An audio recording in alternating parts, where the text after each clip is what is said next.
Turbocharged 51 over here.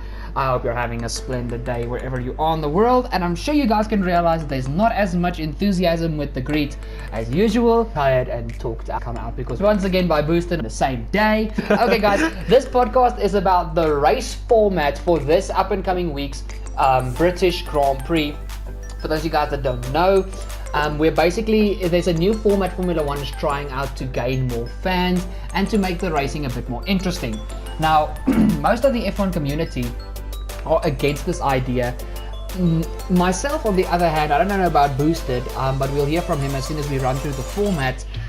On the other hand, I'm not against this idea. I actually am very grateful that Formula One is trying to try a new format to make the racing more interesting. There's a few things of this new format that I do disagree with. I don't agree with it fully. I think there is room for improvement, but I feel if they do this type of thing every season where like 3 to 5 races has got this format, we keep the original format that everybody knows and loves, but this format is used for 3 to 5 Grand Prix. It can really make the season very interesting, and I just think people need to be a little bit more lenient before they judge this whole format.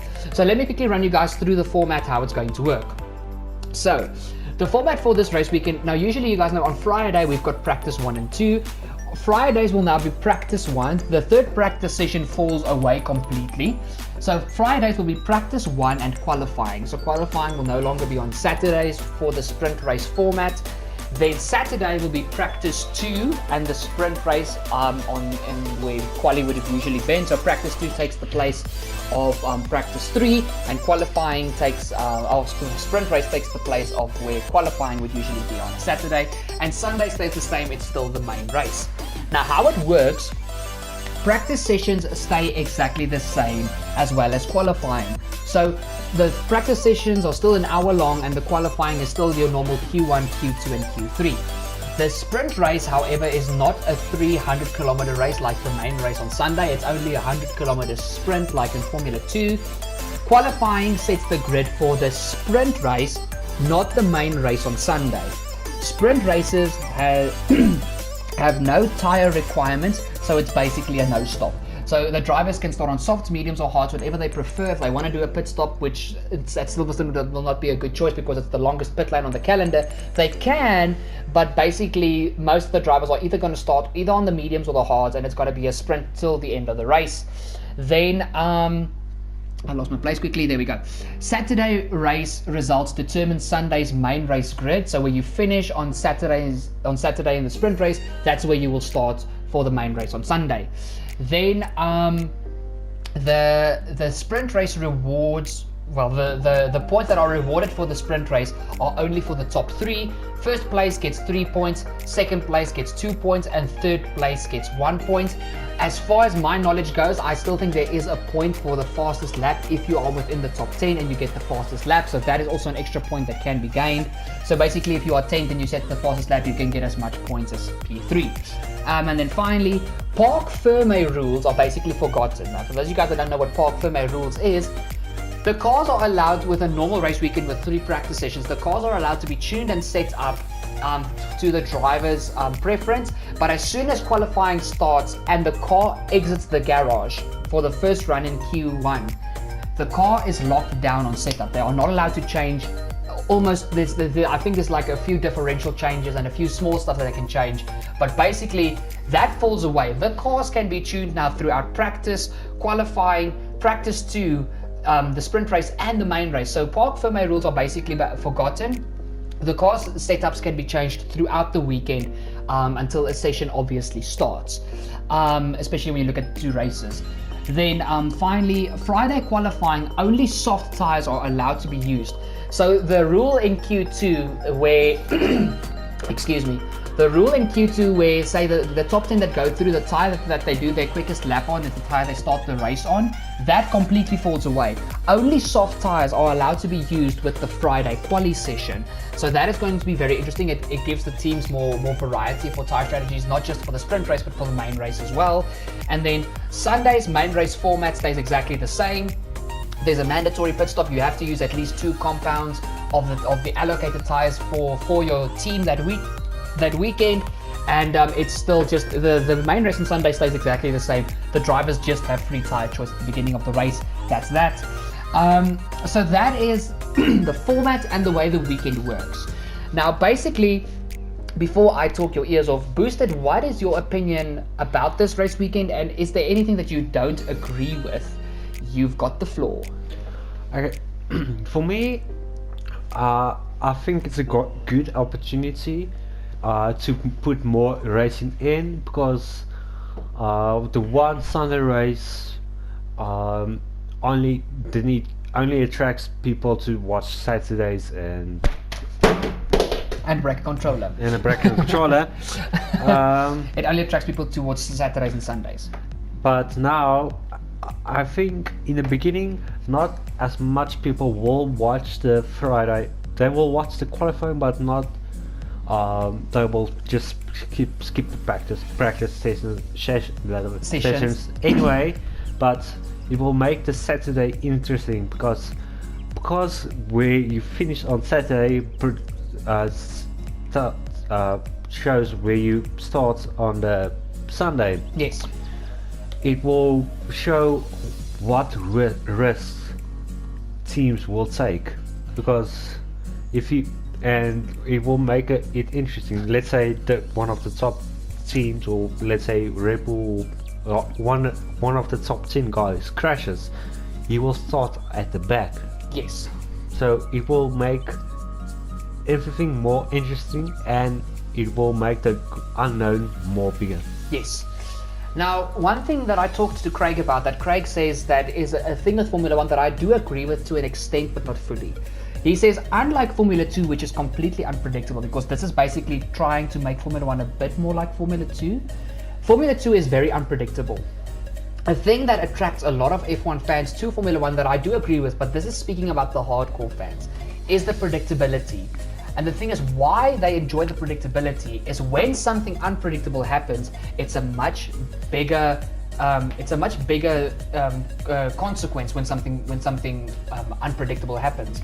So sorry, my words are not really working with me today, but I agree with Craig to that extent that when something unpredictable happens on a Sunday or on Saturday with qualifying, there's a lot more hype around it, which I do agree with.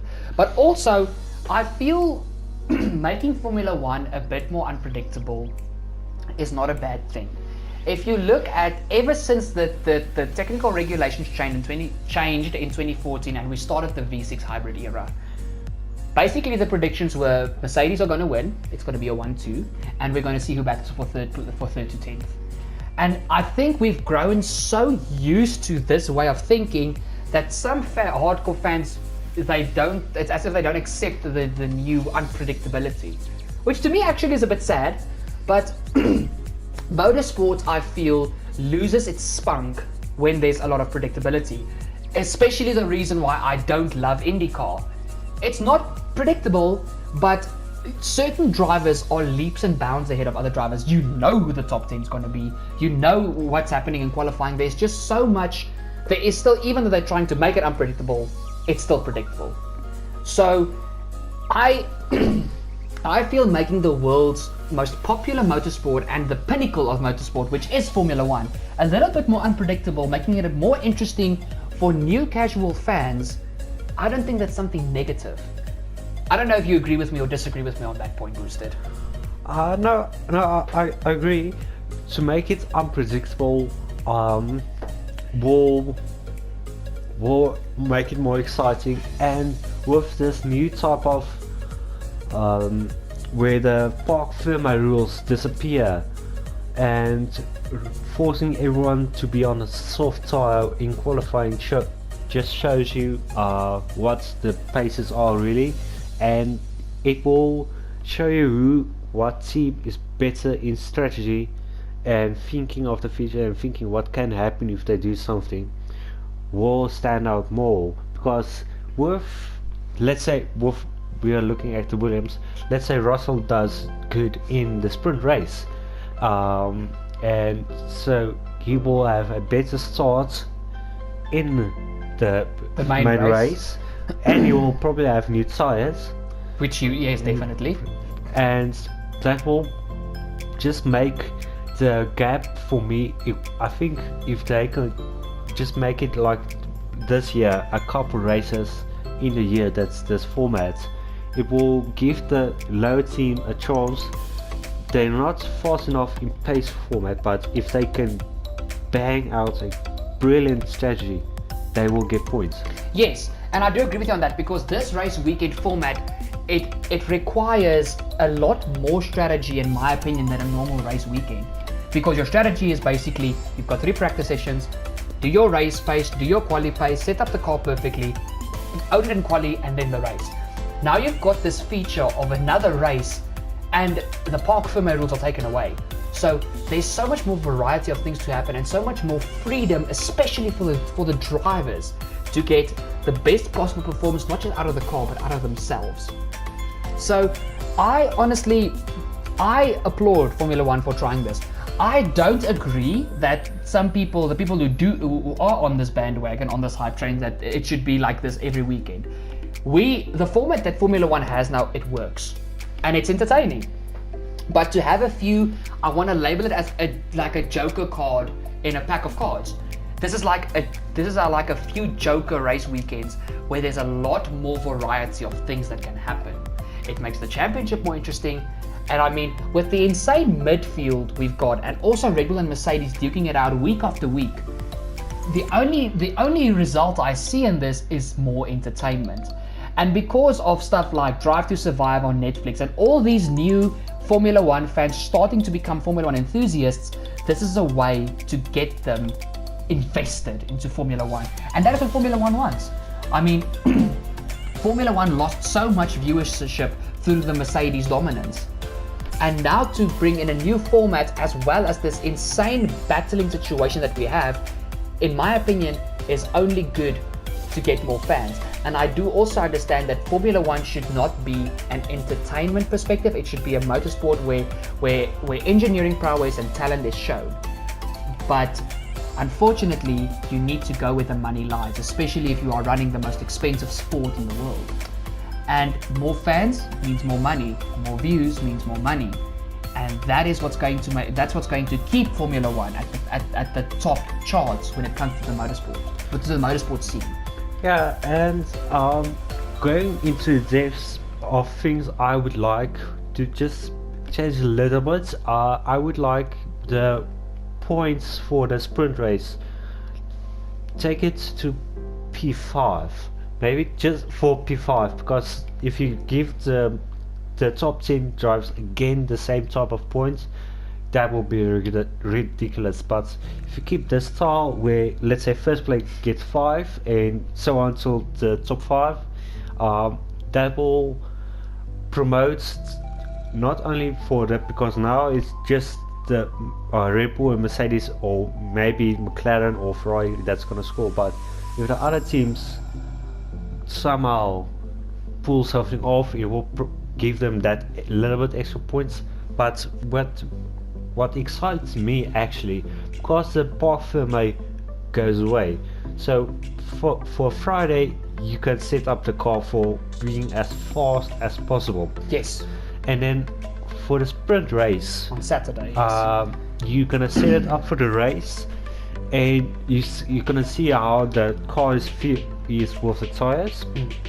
And if there's something you don't like, or something that needs to change for the main race, they're going to be able to. So in some way it will make it possible for the back teams to catch up, but the one little negative I see about it, it will make the top teams give them even more chance to perfect and give the perfect setup for the main race.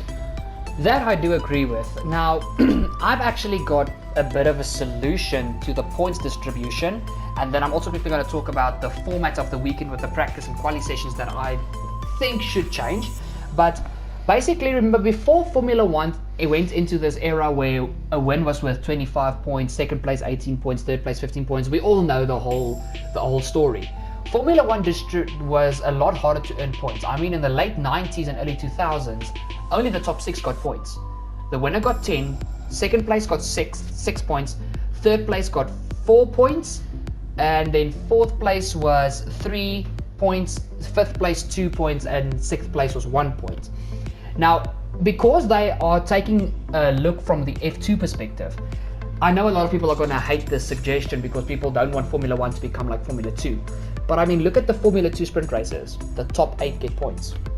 Why don't we give... I understand the sprint race format you need to distribute less points than the main race because it's shorter. If they don't want to do the top 8, do a top 6. They had a point system 20 years ago that worked perfectly. 10, 6, 10, 6, 4, 3, 2, 1. Then you at least give other teams like, not even talking about Ferrari and McLaren, you gave teams like AlphaTauri, Aston Martin, Alpine, the chance to at least get that 1 or 2 extra points that might help them in the championship later on in the season. So that is my gripe with the points distribution. I feel giving points to only the top 3 is a little bit unfair towards the other teams, because I think most teams are going to basically use the sprint race then just to refine their setup for the main race on Sunday. So there's not going to be so much battling that people expect. So if you give the drivers more opportunities and the teams more opportunities to gain points, there's going to be better racing because there's points on the line, and points equal money. Even though there's a budget cap, points equal money. So if you know there's a chance to get points, let's say for instance, let's take a rookie. Let's take Yuki Tsunoda. He qualified P11 for the sprint race. If the top 8 get points, he's 3 positions away from getting a point. Let's say even it's the top 6, and they've set up the AlphaTauri so good for the race, and there's, say for instance, I'm going to take a simple scenario, just an example, don't at me, this is no driver fanboy or anything. Let's say Sainz and Norris go side by side through the third corner, they make contact, they come across the track, and they take out, say, Perez and Leclerc. So 2 Ferraris are out, 1 of the Red Bulls and 1 of the McLarens are out. Now you've got 6 points paying positions, the 2 Mercs are out in front, there's a 3rd place which can give you 4 points, there's 4th, 5th and 6th which can get you 3, 2 and 1 points. You've got Tsunoda, you've got Gasly, you've got Vettel, you've got Stroll, you've got Ricciardo that's still in the race. You know, you've got this scenario where, okay, we can actually get points, let's push, let's race. And it's already a sprint race, it's short, so the action is going to be on top of each other like that. That's the only gripe I have. There needs to be bigger and better points distribution for the drivers. If they don't want to follow Formula 2, because people obviously have a problem with that, do it the old Formula 1 style, like back in the early 2000s and late 90s. 10, 6, 4, 3, 2, 1. I think that's a proper solution. Boosted, what do you think about that? Yeah, I think that can work, but with the points how they are now, I think they should make your it's gonna be easy for the top teams then to run away if they, let's say, get 10 points, because 10 points is gonna make a big difference in the end. Oh yes, it is. And what I think with everything, I think what's the important part is the tracks they select to do these weekends are important, because it's now, this year is Silverstone, Monza and Mexico. So Silverstone yes, and Monza yes, because those two are historical tracks. Almost everyone, even people who don't know F1, know the tracks. So let's say Monza, because sometimes Monza it's a little bit boring of a race if nothing happens. Yeah, if somebody runs away in the lead. So with this sprint race, it will make the more action and more TV time for the fans. I mean, taking Monza as an example for last year where where Gasly won. I mean, look after the crash of Leclerc when the red flag came out. And obviously we had the whole thing with Hamilton going into the pit lane. No, it was Kevin Magnussen retiring with the Haas after Lewis and I can't remember who was the second car that came into the pit lane under the pit lane being closed.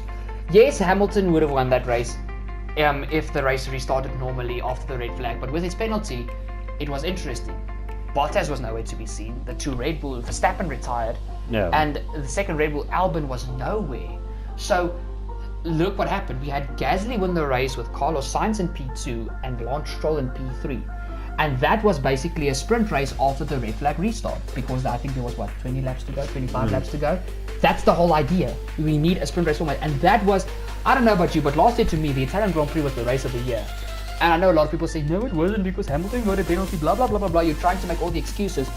But if you can tell me directly to my face that was a bad race, I'm probably going to slap the living crap out of you, because that was not by any stretch of the mind a bad race. Even before the red flag came out, there was constant battling just behind Hamilton for P2, P3, all the way down to freaking P14. It was a fantastic Grand Prix, and the sprint race format can make it even more exciting.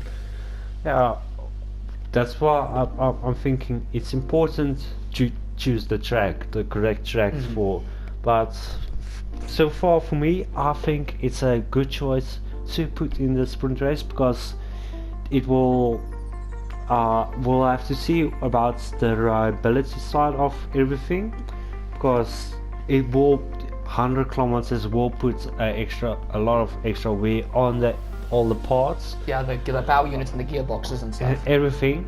So it will either force people to make more reliable stuff, or they're gonna add an extra or add more parts where they can give more parts they can use throughout the year if they're going to keep this format. But that's why it makes it so exciting, because it's so unknown, and it will make the racing more entertaining, because it's so always if you go look at all the races, it's always after something happened or where there's a type of restart where everyone is close. That's where the most of the action is. Exactly. So, no, Booster, I totally agree with you. Look, the FIA have permitted the teams to bring more parts towards towards the race weekend, for if there is reliability issues that their parts can be replaced. And I know the penalty system for instance, replacing the gearbox or the clutch or some sort of parts in the power unit, the penalties will not be as strict, because they know a sprint race is not like practice 3 where the drivers can I want to say lean back a bit. In a sprint race, if points on the line and you actually have a good chance to get points, you're going to push. Yeah. That car's going to be turned out flat. So your engine, everything on the car that weighs is going to weigh more. So that, I feel, the cars, well, the team's reliability is going to be tested. And like you say, it brings in one more unknown. I think it's a really healthy thing, this for Formula One. And just the final thing I want to talk about that I feel it's not a big problem, but I feel, like you said earlier, where people watch Saturdays because of qualifying. Most people, except if you're a hardcore fan like myself and you, who actually enjoy certain practice sessions at certain tracks, your new fans that watch Drive to Survive on Netflix, tuning into a race week, and they're not going to want to watch practice and just see the cars go around for laps and laps and laps. They can do that on a Sunday in any case if a specific team dominates. So the thing that I feel is most people tune in for qualifying on a Saturday, because you see the fastest cars in the world being put through their paces at max speed. The fact that qualifying is on a Friday, bloody hell, this earphone is really hurting my ear. Sorry guys, this is the third podcast in a row. My ear does not like these earphones anymore. The thing for me is, if you look at the normal life of people, you still work on a Friday. Yeah. So having qualifying at the time of practice 3, which is around about between 2 and 3 o'clock in the midday South African time. Obviously, everybody, if you watch this overseas, you know what time qualifying is, well, practice 2 and qualifying is. How many people are gonna? Not a lot of people have got bosses that are like, okay, now you can go home to go quickly watch the Formula One qualifying. That's not gonna work. So you, in any case, still not gonna have enough viewership on qualifying on a Friday. So what I suggested is just swap practice 2 and qualifying. So keep Friday the day of practice, but the hype of Saturday, hype it up even more. People are already excited. Oh yes, it's quali day. Let's see what happens. This and this happened in practice. That team looks strong. This team I'm a little bit worried about. I mean, guys, you guys can ask in the comments of the Motorsport Lounge members. Always, after Friday practice 1 and 2, I always post a message on the group with like, ooh, I'm a little bit worried about Aston Martin, they don't look quick, or about McLaren, or wow, look, AlphaTauri is really strong this weekend. You know, it gives you that little bit of hype factor.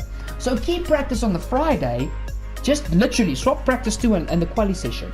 So instead on Friday midday, you've got qualifying Saturday morning, and you've got the race at normal quali time for a normal race weekend. So Saturdays are twice as exciting because you don't just have qualifying, you've got a race waiting for you, and then you've still got the main race on Sunday. But you're not achieving anything by putting a quali session on a Friday. You might have, say, a few thousand more viewers, but most people are busy with their lives. People have got kids, people have got jobs, people are busy because it's a weekday.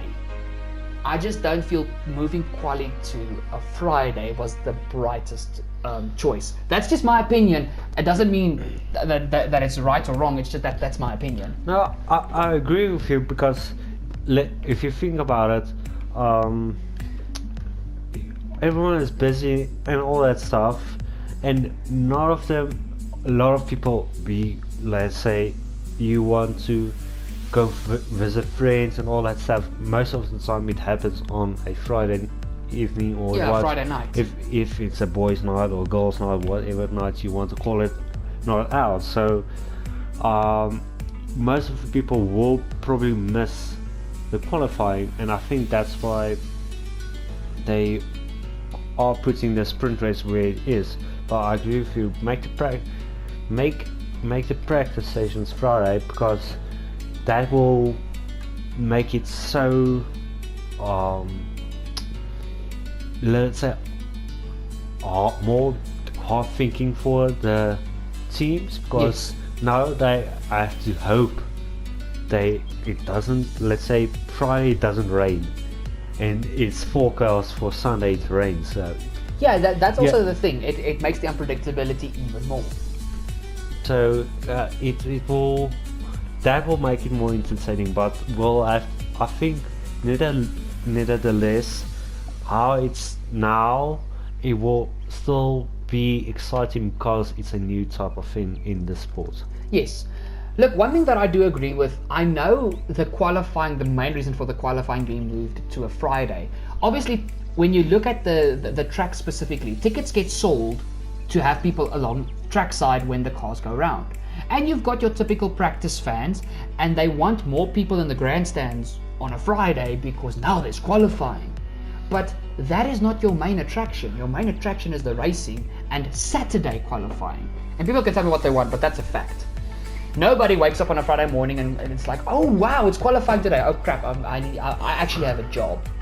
You know, I understand for the track attendance, yes, it's good. There's got to be a few thousand more people in the grandstands. But if you look at the bigger picture, it's still not going to be that big of a success. So obviously, this is going to be the first time we see this. Is the first time Formula One is testing it.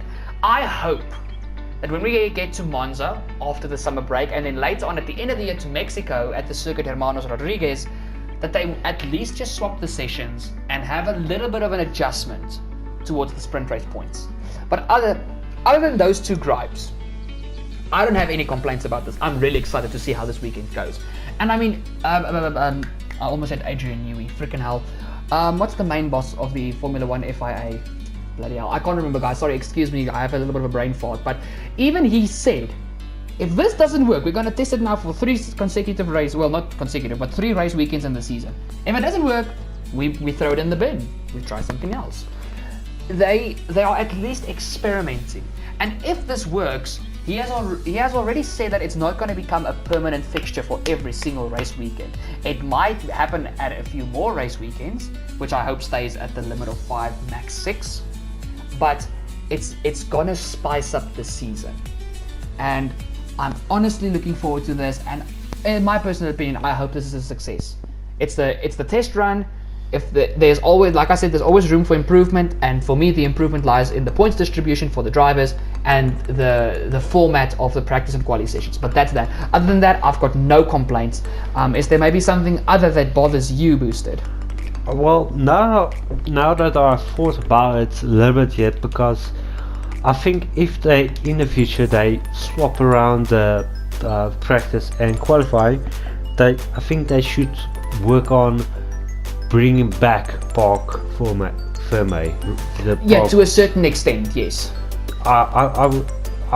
Even if it goes to normal park format, because then it forces, then it will, because the whole reason they're moving the qualifying to Friday is to make Friday more exciting. But if they keep park format rules and swap qualifying to Saturday, the track will be more active on Friday, because now they already lost 1 hour, now they're losing another hour in practice. Also true. Actually, now that you mentioned it, now that I've thought about it, I actually agree with you. If they do swap practice 2 and quali, they should bring back parc fermé, because then the teams are forced to set up the cars for not just quali but for the 2 races as well. So that actually is a very good point, Boosted. Freaking hell, did you eat some freaking burritos or something for breakfast? Because your brain is on the go today. You even freaking saw all my mistakes in the Austrian GP podcast. But I do agree with you. But guys, basically that's how this weekend's going to work. And unfortunately, I've just checked the time, but Boosted really has to get home. So Boosted, any final thoughts about this weekend in Silverstone before we say goodbye? All thoughts I have is I can't wait. Yeah, same. I'm really excited, and I also can't wait to see what happens this weekend. And fingers crossed, hopefully it's a damn exciting weekend for Formula 1. It's going to be. And hopefully Formula 1 exposes all these negative Nelly haters on Twitter and Instagram. But guys, that has been this quick little podcast to tell you about the race format, well, the race weekend format and the rules for the sprint. Well, they don't call it a sprint race, they call it sprint qualifying, but we've mentioned it as a sprint race just so people understand. So basically for this new sprint quali type of Formula 1 weekend, excitement is high, and I think it's going to be a good one. Guys, thank you so much for watching. Thank you so much for staying till the end. Make sure to drop a like down below on the video. It's only going to take you a nifty 2 seconds. Make sure to go check out the links in the description down below for all the Motorsport Lounge members' Instagram handles, my second channel along with iiTzAssassins, Forza Watch Gaming, and please check out Falcon Gaming South Africa. And finally, Boosted, you want to tell them how desperately they need to subscribe, because it's such a cool channel. Yes, please subscribe and ding the notification bell and give a like, because we like talking about cars and Formula 1 and everything above, and we like playing games, so yeah. Definitely. So guys, also big podcast coming in the summer break. I've given the idea to the Motorsport Lounge members already. I'm not going to give you guys any spoilers, but it's going to be a good podcast for the summer break after the Hungarian Grand Prix. Guys, thank you so much for watching. Thank you so much for staying till the end. Hopefully you are more informed about this coming weekend's sprint quali format, as well for Monza and Mexico. I love you guys, and I'll see you all next time. Boosted, say your goodbyes. Bye. Cheers.